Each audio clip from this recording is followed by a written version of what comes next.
Hello everybody, my name is Dr. Zoltan Buzady. I'm the academic ambassador of FLIGBY.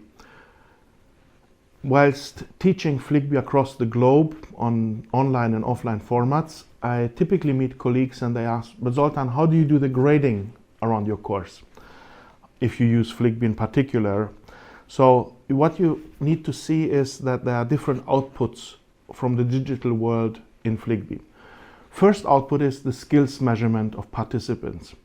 I think, and our recommendation is to use the skills measurement for contexts like recruiting or skills development contexts in an organization, but for grading we would not recommend it. The person is actually reporting and bringing the best of his or her abilities to the classroom anyhow.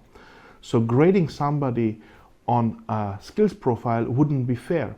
In fact, it would be fairer if you give them a target that certain skills they need to improve through replaying FLIGBY, and then that would be sort of acceptable.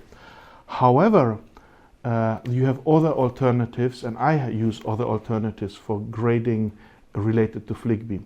First at hand is that they have completed the tasks and the game on a timely manner.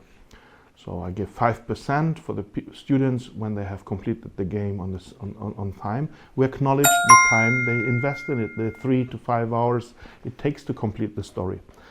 Second, some of you could also develop knowledge-based quizzes, because FLIGBY has a knowledge base inside, and there are certain elements from the story which you can actually test their experience and the knowledge gained through the FLIGBY game process.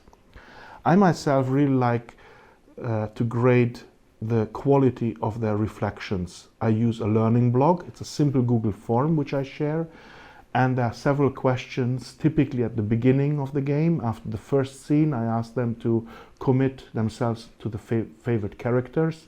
I ask them halfway through the game, around scene 10, to outline which leadership challenges they realize, and I ask them again after they complete the game, which characters they now like. So it actually prepares also my class discussion. But it is good for the students to commit themselves and to have something which is documented. You can also ask questions about their leadership development. So you can repeat this block questions after the second game round. Some of my colleagues actually use the core key performance indicators which the simulation also reports, like profitability, sustainability, flow trophies, and so on. You can do that. I don't think that's very intellectually challenging, but also you have all the different routes to reach, different combinations of these scores. So I prefer more transparency, and therefore I personally don't use that, but that would be an alternative.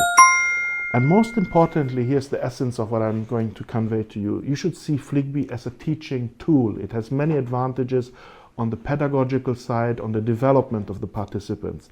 Therefore, you should build around this experience your grading. For example, I ask participants to do presentations on the 29 leadership skills, and that is the part which I'm actually grading upon. Their research work, and the style, how they present some of the 29 skills in groups, or they make videos. So what's the point? The point is that FLIGBY is actually an enabler of deeper research and focuses their mind on some of the 29 skills. Or they do presentations on the emotional states, the mental states. So without FLIGBY, that presentation would not be really driven and so interesting. So FLIGBY is a stepping stone for making more sophisticated grading, qualitatively more interesting and more engaging tasks for the students.